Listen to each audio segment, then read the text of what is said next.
Saludos y bienvenidos a todos. Soy Roberto Cruz, abogado gerente de la Oficina Regional del Sureste de Latino Justice Pro Def.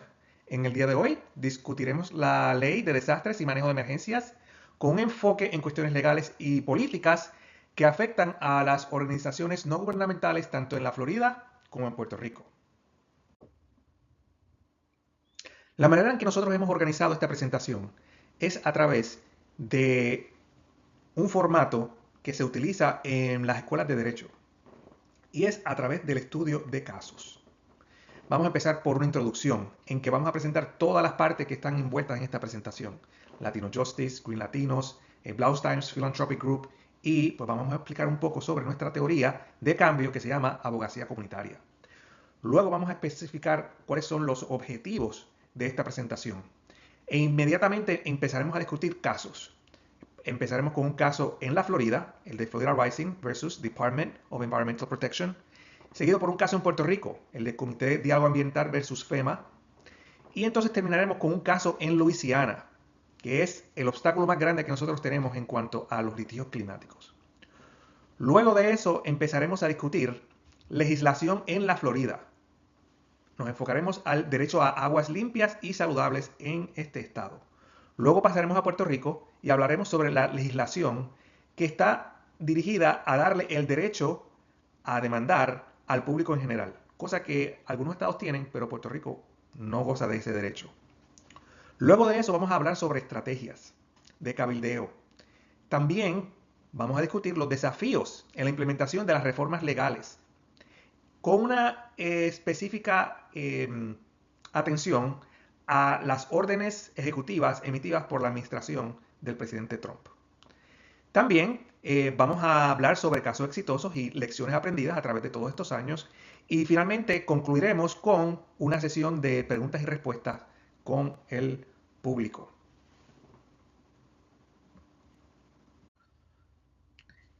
Y bueno, vamos a introducirnos entonces al público que nos está escuchando y que nos está viendo a través de estas redes. Empezamos primero con la organización a la que yo pertenezco, Latino Justice Pro Def. Esta organización se fundó en 1972 bajo el nombre de Puerto Rican Legal Defense and Education Fund, con el fin de velar por los derechos de la comunidad puertorriqueña en el estado de Nueva York.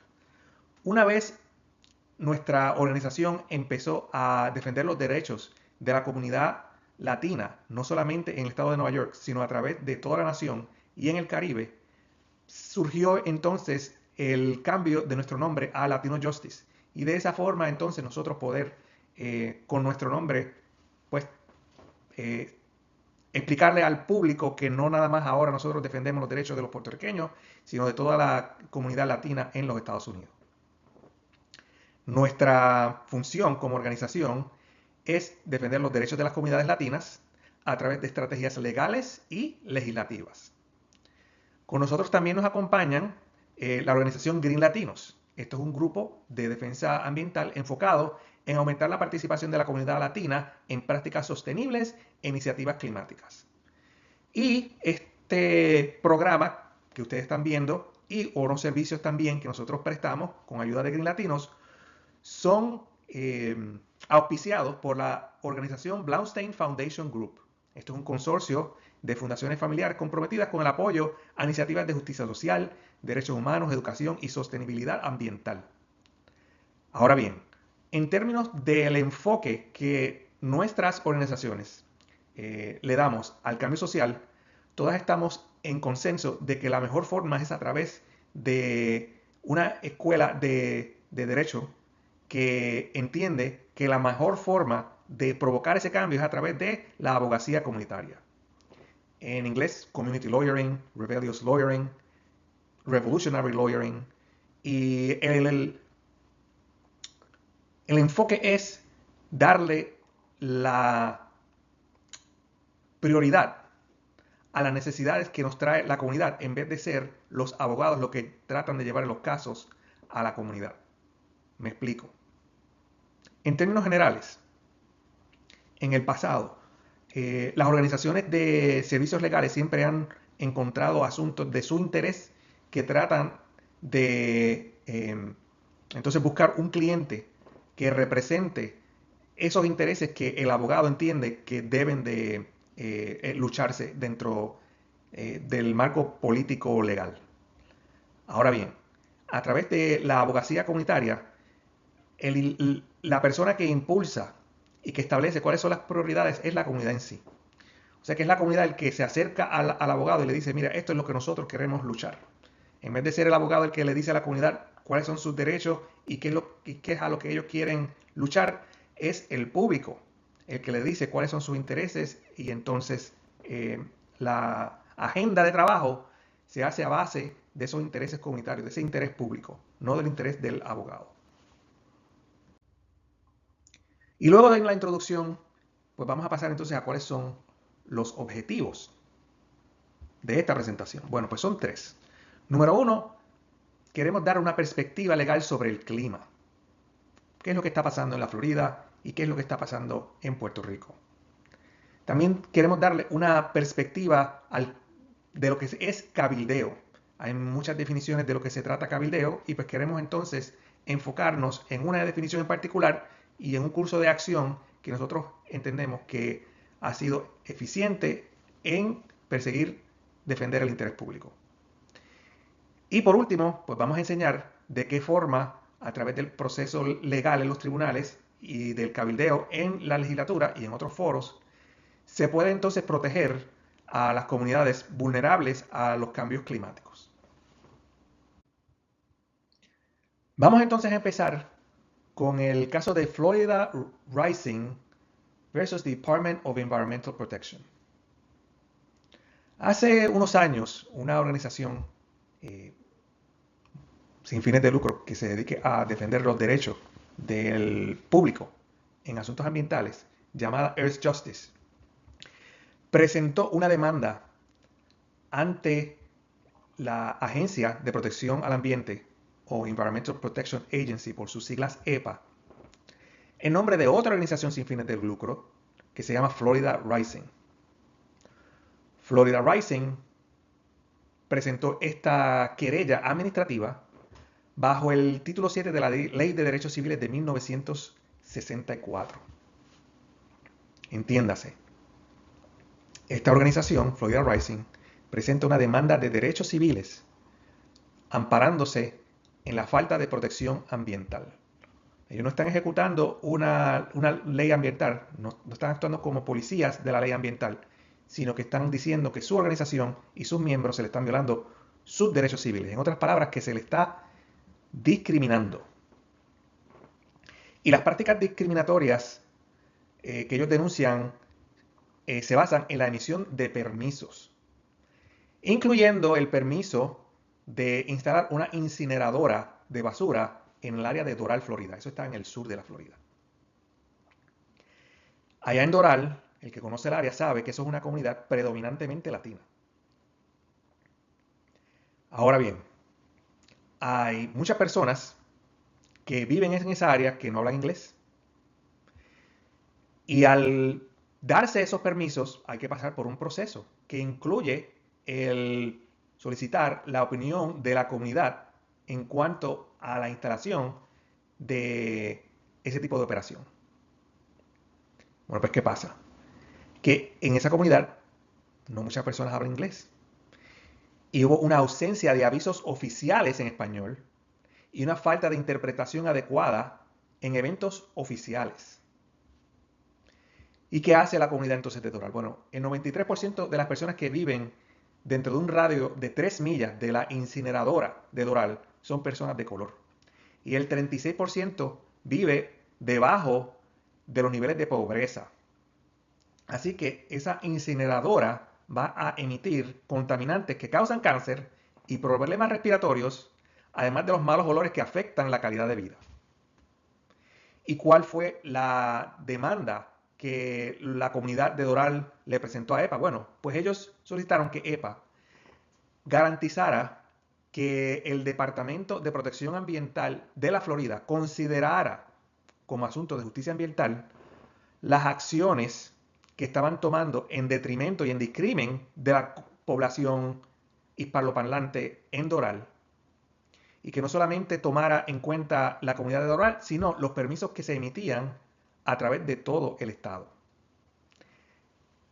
Eso es un ejemplo del tipo de casos de derechos civiles que se puede traer bajo la sombrilla de justicia social.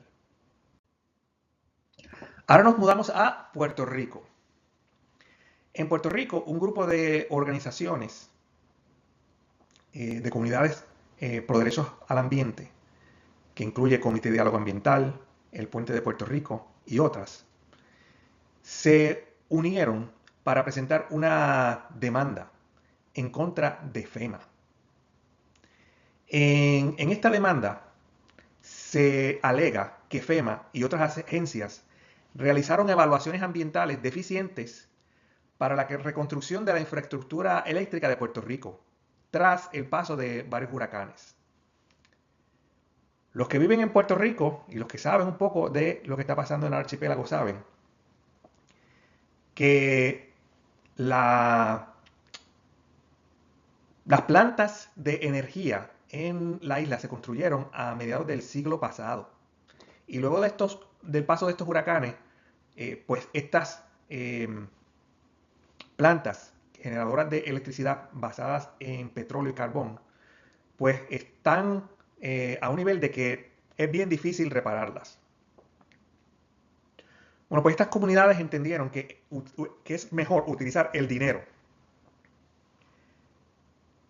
que se iba a utilizar para reparar esta infraestructura que se está cayendo, y en lugar de eso utilizarlo para proveer o construir nuevos sistemas de energía limpia.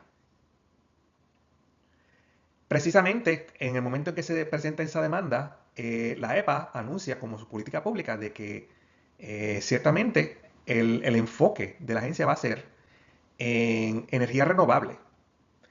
Y el gobierno de Puerto Rico inclusive hace una ley que le permite al gobierno de Puerto Rico hacer en la energía renovable una prioridad en cuanto al desembolso de fondos. ¿Qué pasa? Que FEMA autoriza la promulgación de 2 proyectos que se hacen sin el insumo de esa comunidad. Y eso es un paso necesario antes de otorgar este tipo de permisos ambientales. O por lo menos lo era antes de que entrara la nueva administración de Trump. Bueno, pues ante la falta de consideración de las alternativas de energía renovable, como paneles solares y ese tipo de alternativas, los demandantes entienden que no se evaluó adecuadamente los impactos del cambio climático en las propuestas de reconstrucción. El caso llega al tribunal. El Latino Justice presenta un escrito como un amigo del tribunal, o en latín lo que se llama amicus. Ese caso empieza en Washington, D.C., pero es trasladado a Puerto Rico. Y en este momento, pues entonces estamos debatiendo cuáles son las alternativas que el tribunal entiende se pueden tomar en cuanto a los pasos a seguir. El tribunal tiene que determinar si se siguió el proceso establecido por la ley federal para emitir esos permisos, o si FEMA no siguió los procedimientos al no consultar con las comunidades y auscultar vías alternativas de energía renovable conforme a la política en ese momento y al insumo que le dio el pueblo de Puerto Rico a través de sus legisladores con la política de prioridad a energía renovable. Así que estamos en espera de que el Tribunal Federal emita una resolución sobre este asunto. Ya vimos un ejemplo en Florida y otro ejemplo en Puerto Rico. Ahora vamos a pasar a un ejemplo en el estado de Luisiana. Y ustedes dirán, bueno, ¿por qué Luisiana? Si nos estamos enfocando en Puerto Rico y en la Florida. Bueno, lo que sucede es que lo que pasa en Luisiana, en un tribunal federal, puede tener efectos en otros estados y jurisdicciones por el hecho de que hay jueces que pueden ver a Luisiana como un precedente que ellos pueden adoptar en su propia jurisdicción. Por eso es que es tan importante en este caso. ¿Y qué es lo que sucede en este caso? Bueno, al igual que en la Florida, que hubo una demanda, una querella administrativa ante EPA por la violación al título 6 de la Ley de Derechos Civiles de 1964, aquí en Luisiana hubo un grupo de personas de la comunidad afrodescendiente del estado que presentaron otra querella administrativa diciendo que la instalación de ciertas plantas industriales que creaban contaminación tenían el efecto discriminatorio o un impacto disparejo en casos ambientales. En otras palabras, que la contaminación que producían estas industrias iban a afectar más a la comunidad afrodescendiente aledaña a esas instalaciones, mucho más que a otras comunidades que no son afrodescendientes, que están mucho más lejos de esas construcciones. Bueno, y ustedes dirán, bueno, si eso funcionó en Doral, ¿por qué no puede funcionar en Luisiana? Bueno, no funciona en Luisiana porque el juez en ese caso entiende que inclusive ante la dificultad de acceso a remedios legales para comunidades de color, desproporcionalmente afecta a, a las personas que viven en territorios aledaños por la contaminación industrial. Según el tribunal, no existe un derecho constitucional si no se demuestra que hubo una intención discriminatoria al aprobar la construcción de una planta. ¿Ok? Bueno, eso hay que explicarlo. Tanto en Doral como en Luisiana. El argumento es que el otorgar ese permiso y el permitirle a estas industrias operar y contaminar el ambiente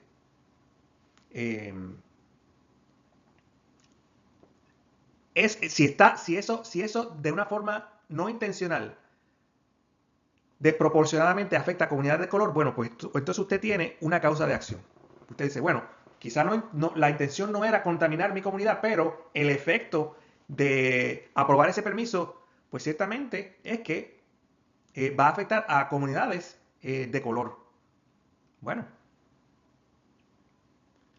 pues hay otra causa de acción que dice, bueno, si usted quiere presentar una demanda por discrimen, no puede ser porque no intencionalmente han afectado a una comunidad en particular, sino que usted tiene que demostrar que hubo una intención discriminatoria al dar ese permiso.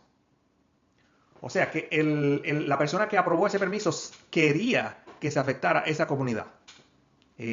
Precisamente porque era una comunidad de color o una comunidad protegida por la ley de derechos civiles. Pues obviamente pues eso tiene unos efectos muy serios, porque si bien es cierto que ahora mismo, tanto en Puerto Rico como en la Florida, uno puede decir que la aprobación de un permiso de construcción para una planta que se sabe que va a contaminar no puede desproporcionalmente afectar a comunidades protegidas bajo la ley de derechos civiles. Si bien es cierto que eso está protegido, ese derecho está protegido y hay una causa de acción tanto en la Florida y Puerto Rico, no se puede ya decir lo mismo de Luisiana, porque en Luisiana solamente en aquellos permisos que se sabe que hubo una intención de discriminar en contra de la comunidad aledaña que se va a afectar por la contaminación, solamente en ese tipo de casos donde se puede aprobar esa intención discriminatoria es que entonces se tiene derecho a demandar. Y el peligro con esta decisión de Luisiana es que ese raciocinio que se utilizó en Luisiana se puede utilizar en el futuro por jueces en la Florida o jueces en Puerto Rico para decir que las comunidades no tienen derecho a utilizar la teoría de impacto desproporcional, discriminatorio, para llevar un caso a la EPA o al tribunal.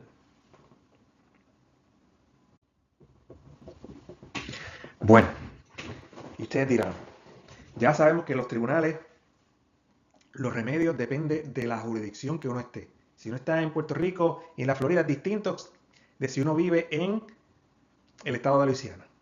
Así que, ¿qué es lo primero que nosotros tenemos que hacer? Pues lo primero que tenemos que hacer para ver si hay cierto tipo de protección ambiental en donde yo vivo es ver las leyes de ese estado o territorio. Y vamos a empezar por examinar las leyes en el estado de la Florida. Bueno, pues ¿cuál es la ley suprema en todo estado? La Constitución.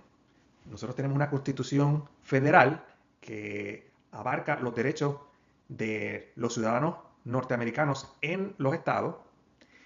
Y entonces cada estado tiene su propia constitución que le otorga derechos a los residentes de ese estado o territorio.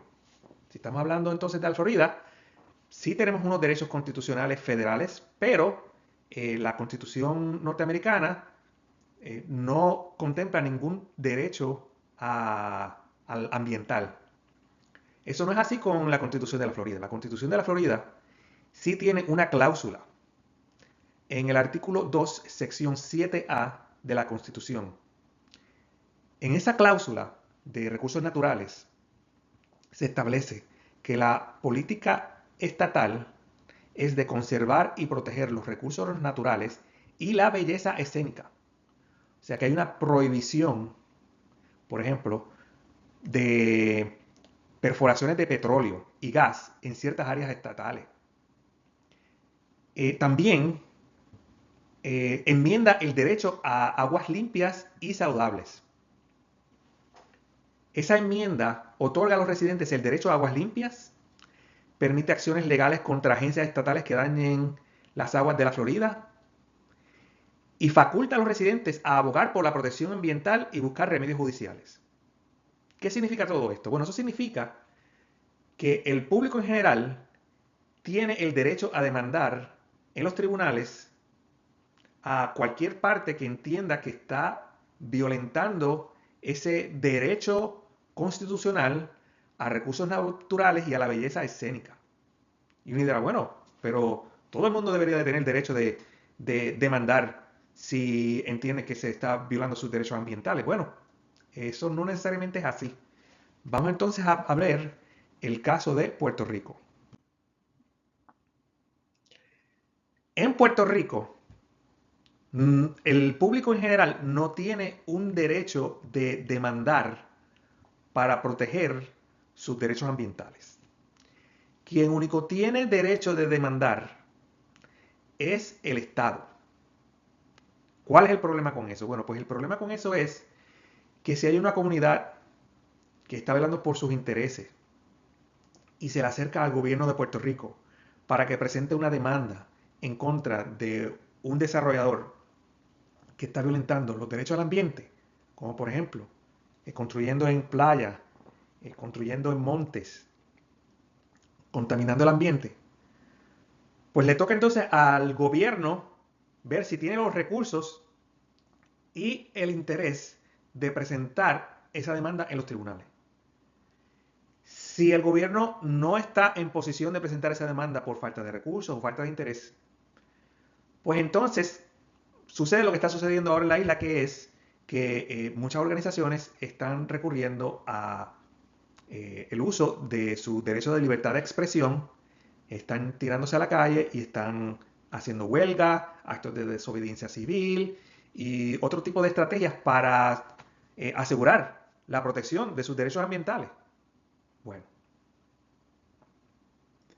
pues nosotros hemos visto casos en que miembros de estas comunidades ambientales han sido procesados criminalmente por actos de desobediencia civil y actos en protección del ambiente, actos que están protegidos por el derecho a la libre expresión de la Constitución del Estado Libre Asociado de Puerto Rico y la Constitución de los Estados Unidos. Bueno, pues, ¿qué es lo que se ha propuesto en la legislatura de Puerto Rico? Bueno, se presentó un proyecto de ley de legitimación activa ambiental. Legitimación activa no es otra cosa que el derecho a demandar. Y esa ley pues le permitía al público en general presentar este tipo de demandas sin la necesidad de tener que ir al gobierno para hacer valer sus derechos. Actualmente, el proyecto que se presentó fue vetado por el anterior gobernador Pedro Pierluisi. Pero créanme, fue aprobado por Cámara y Senado. Lo único que le faltaba era la firma del gobernador, cosa que no se pudo hacer. Hay que ver si hay voluntad en esta legislatura y en la oficina de la gobernadora para que se revise este proyecto de ley y se firme, tanto por la gobernadora o si hay una supermayoría en la legislatura, pues entonces que pase de la oficina de la gobernadora nuevamente a la legislatura y que la legislatura por supermayoría pase esa ley. ¿Cuáles son las objeciones que se han planteado ante este proyecto? Bueno, se argumenta que la ley puede facilitar litigio frívolo, afectando la economía local y la inversión de la infraestructura. Bueno, hay posiciones también que argumentan que por cuestión de política pública sí se le debe de dar el derecho al público a presentar este tipo de querella. Ciertamente se han visto casos en que inclusive personas han sufrido disparos a manos de policías privados por ejercer su derecho a la protección del ambiente y al patrimonio nacional. Así que hacer valer esos dos intereses, el interés del gobierno y los intereses industriales versus el interés público y a ver de qué forma podemos proteger el ambiente. Ya que hemos examinado algunos de los casos en los tribunales y algunas de las medidas legislativas y reacciones de la rama ejecutiva, vamos entonces a ver de qué forma uno puede desarrollar estrategias de litigación y de cabildeo para hacer un cambio que beneficie al interés público. Vamos a empezar por las 3 estrategias más eficientes que toda organización o movimiento debe efectuar para iniciar una acción de cambio. La primera estrategia es colaboración interorganizacional. ¿A qué me refiero? Bueno, la realidad es que nosotros no podemos actuar como individuos, ni debemos actuar como una organización, sino que debemos de actuar en coalición para entonces nosotros tener un número de personas lo suficientemente grande como para persuadir tanto al tribunal como a la legislatura como al ejecutivo para que actúe. Una organización puede tener mucha influencia en ciertos foros y con ciertas personas, pero no todas las organizaciones tienen influencia en todos los foros. Por eso es que la coalición da unas probabilidades mucho más grandes para efectuar el cambio porque tiene acceso a varios foros y a muchas más personas con el poder decisional sobre los asuntos que afectan al ambiente. Segundo, litigio estratégico. Hay que saber maximizar los efectos positivos que puede llevar el traer un caso de una comunidad vulnerable ante un foro. Pero hay que saber a qué foro hay que presentar una reclamación y cuándo es el momento efectivo. Por ejemplo, una demanda de discrimen por razón de efecto de la aprobación de una ley sin evidencia de intención discriminatoria, no sería bueno traerlo en el estado de Luisiana. Si queremos traer un caso en el estado de Luisiana, tenemos que presentar evidencia de discrimen intencional, o sea, de que hubo una persona o varias personas o un grupo de personas que querían afectar o discriminar en contra de una comunidad protegida por la ley de derechos civiles. ¿Okay? Eso se puede hacer en Puerto Rico y se puede hacer en Florida. Pero luego de la decisión de Luisiana, uno tiene que saber que uno se corre el riesgo de que si uno presenta un caso en la Florida o en Puerto Rico, pues el juez de Puerto Rico o el de la Florida puede adoptar la teoría de Luisiana y de ese momento en adelante arruinar las capacidades de cualquier otra organización de presentar una reclamación. Simplemente lo único que tiene que hacer es decidir el juez que es inconstitucional en ese estado, tanto en la Florida como en Puerto Rico, presentar una reclamación por impacto dispar. En inglés, disparate impact. Así que hay que saber cuándo y cómo se presentan ese tipo de reclamaciones. La última es la capacitación comunitaria. ¿Qué es eso? Bueno, pues lo que estamos haciendo en este momento. Tanto Latino Justice como abogados, como Green Latinos, expertos en la recaudación de fondos y recursos en el área ambiental, nos hemos unido para presentar este tipo de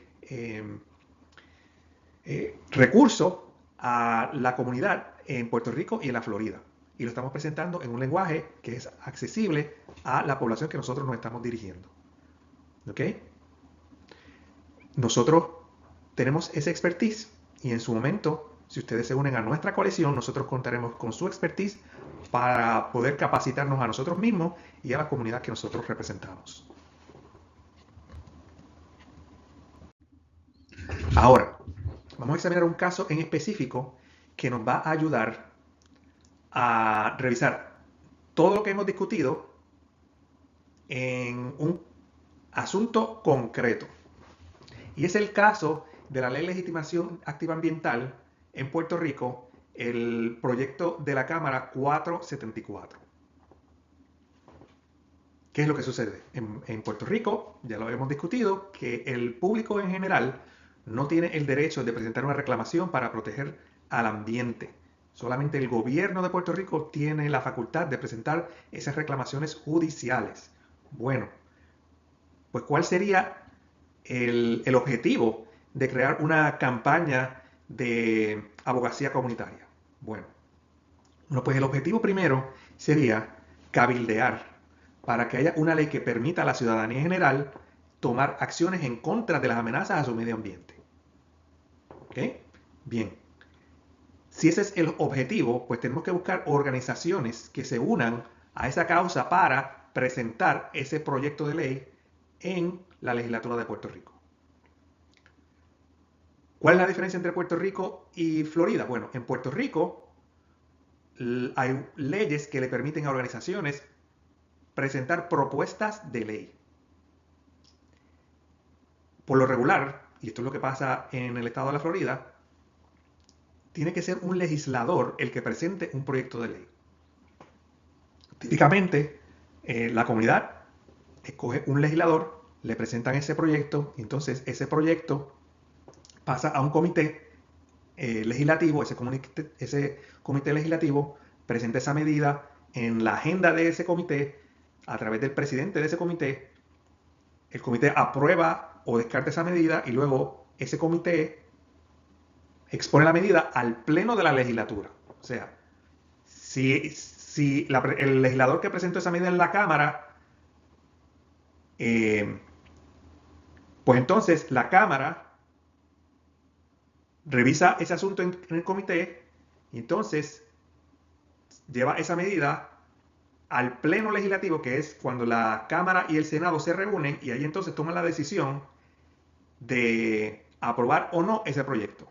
Usualmente se busca un legislador que esté en la Cámara y un proponente en el Senado con proyectos similares o iguales para que entonces cuando lleguen esos dos proyectos, esas dos leyes o propuestas leyes al pleno de la legislatura, pues que ya todas las preguntas se hayan contestado, todos los testigos hayan expresado sus opiniones, todos los informes se hayan presentado en ambas cámaras y cuando va al pleno, pues ya tanto la Cámara como el Senado tienen una idea de lo que están votando y entonces puedan emitir su voto a favor o en contra de la medida. Pero en Puerto Rico, como excepción, en vez de ser un legislador, puede ser una organización la que haga esa presentación inicial del proyecto. En el caso específico de la Ley de Legitimación Activa Ambiental, se presentó por el Sierra Club de Puerto Rico. O sea que no fue un legislador el que presentó esa medida, sino que fue el Sierra Club de Puerto Rico quien presentó ese proyecto de ley. ¿Quién se hizo el campeón de esa medida? Bueno, la representante Mariana Nogales Molinelli del Movimiento de Victoria Ciudadana. Ella fue la que luchó para que ese proyecto que presentó el Sierra Club se viera en el comité, se pusiera en la agenda de ese comité en la Cámara y que entonces fuera al pleno de la legislatura y allí tanto la Cámara como el Senado, proyectos similares, se vieran, se votaran por él, y entonces se aprobara la medida para la firma del gobernador. ¿Cuál fue el resultado? Bueno, el resultado fue que sí, se aprobó la medida por el Senado y por la Cámara, pero, como ya dijimos, cuando pasa al manos del Ejecutivo, del gobernador Pedro Pierluisi, este veta el proyecto. ¿Cuál es la lección? Bueno, la lección es que cuando uno hace estas campañas, no solamente uno debe de contar con el apoyo de la comunidad y el apoyo de la rama legislativa, sino que también hay que hacer presión en la rama ejecutiva para que se aprueben estos proyectos.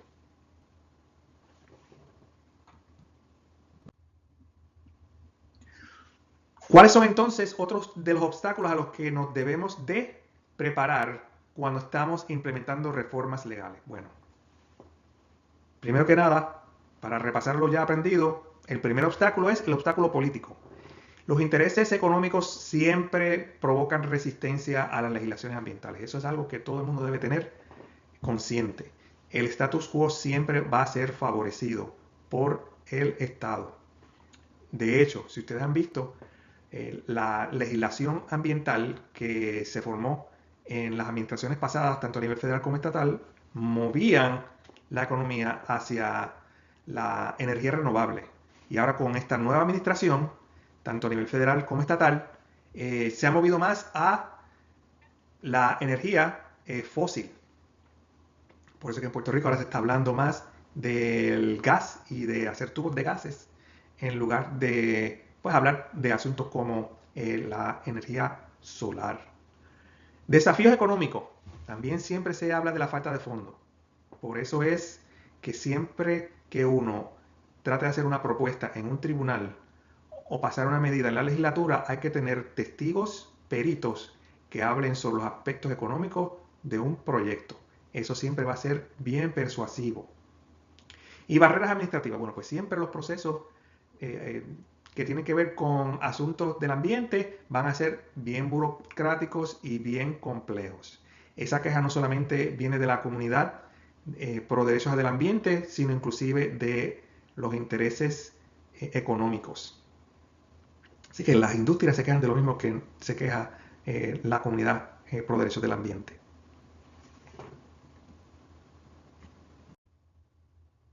Discutido ya algunos de los obstáculos en general que nosotros nos podemos encontrar al hacer una campaña, vamos entonces a enfocarnos sobre los actos de la rama ejecutiva federal que ciertamente nos van a afectar las estrategias que vamos a seguir para los próximos 4 años. ¿Okay? Vamos a empezar primero por el retiro del Acuerdo de París. El presidente Trump sí firmó una orden que retira a los Estados Unidos del Acuerdo de París. Y este acuerdo, si ustedes lo saben, pues comprometía al gobierno a reducir las emisiones de gases de efecto de invernadero. Además de eso, se eliminaron regulaciones ambientales. Esto tiene un efecto específico sobre las comunidades que usualmente son discriminadas por actos de industria. Hablamos hace poco sobre el caso de Luisiana, en donde el tribunal dijo que no se van a aceptar más reclamaciones por impacto dispar. Bueno, pues con la eliminación de órdenes que vienen de la época del presidente Clinton, también se le han removido el derecho a las comunidades a presentar evidencia en vistas públicas sobre proyectos que afectan el medio ambiente. Así que si una industria quiere hacer o hacer una construcción que tenga la probabilidad de afectar el ambiente y contaminar las áreas donde viven comunidades protegidas por la Ley de Derechos Civiles, pues esa declaración de impacto ambiental no necesariamente ahora van a contar con el insumo de las comunidades aledañas que se verían afectadas por esas construcciones y por ese tipo de efectos nocivos. Además de eso, hay una apertura de las áreas protegidas para explotación de combustibles fósiles. Ya estamos hablando de áreas como Alaska, donde se ha permitido la extracción de petróleo y gas. Se eliminó la Oficina de Justicia Ambiental y Derechos Civiles. Esta es la oficina que procesó el caso de Doral en la Florida y que procesó inicialmente el caso en Luisiana. El proceso típico es que una organización, una comunidad, presenta su querella ante la EPA, y entonces la EPA, a través de esa oficina de justicia ambiental y derechos civiles, presentaba una querella en contra del Estado que estaba violentando la ley. Por eso es que la EPA fue parte en el litigio en contra de Luisiana y parte en el proceso en contra de el Departamento de Protección Ambiental en la Florida. Bueno, pues esa oficina ya se eliminó.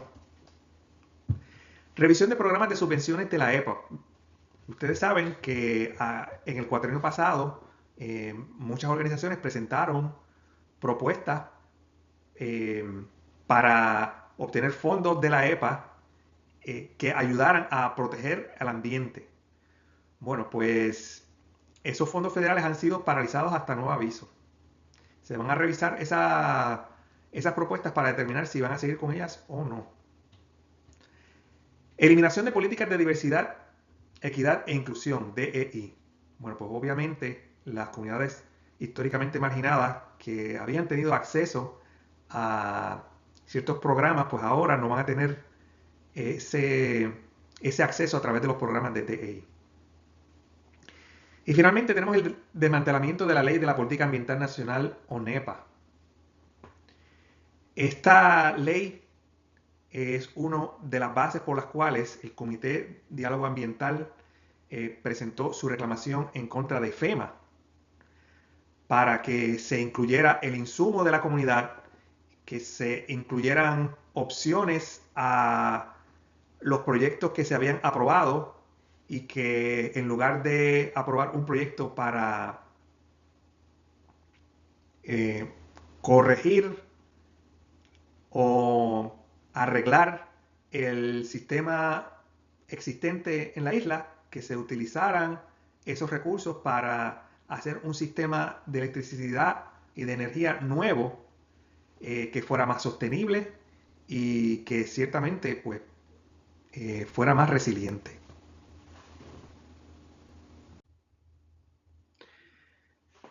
Pero no nos dejemos caer por el estado de derecho actual. El hecho de que estas órdenes ejecutivas se hayan emitido no significa que ese es el derecho para siempre, no. Muchas de estas medidas han sido objeto de casos en los tribunales. Y pues entendemos que muchas de estas órdenes ejecutivas no siguieron los parámetros de la Constitución Federal, por lo que se pueden impugnar. Y para que tengan un ejemplo de casos que se han emitido en los últimos años, donde sí se ha logrado un éxito y donde podemos aprender sobre gestiones que se pueden hacer en el futuro en pro de los derechos del ambiente, tenemos los litigios en California. Por ejemplo, el caso de Juliana versus los Estados Unidos, en que se logró establecer en un litigio el impacto climático de derechos futuros. O sea, que el tribunal admitió como evidencia no solamente el estado ambiental en el momento de ese litigio, sino los efectos que tendría una decisión de esa índole en las generaciones futuras. También tenemos el caso de Waterkeeper Alliance. En ese caso se logró limitar la contaminación industrial mediante una defensa de los tribunales, protegiendo ecosistemas y comunidades locales. Y pues, obviamente tenemos el caso de Chevron en este litigio, que era por contaminación en Ecuador. Se demostró la importancia de la resiliencia legal y estrategias sostenibles. O sea, este caso, y pues ciertamente hay personas que están a favor de la decisión, otras personas que están en contra, otras personas que están más o menos en el medio, pues sí tiene unos efectos importantes porque le quita el poder al Ejecutivo de ciertas decisiones ambientales y se la devuelve al tribunal. Que en estos momentos en que entendemos que el Ejecutivo pues está ejerciendo mucha presión, pues los tribunales, después del caso de Chevron, tienen mucha más facultad para tomar decisiones que antes. Y para concluir, sinceramente hay que considerar la necesidad de una unión colectiva. Este no es el momento de héroes o heroínas. Este es el momento en que todos tenemos que colaborar y esforzarnos para presentar una defensa colectiva ambiental, tanto en el tribunal como en el foro legislativo y en el ejecutivo.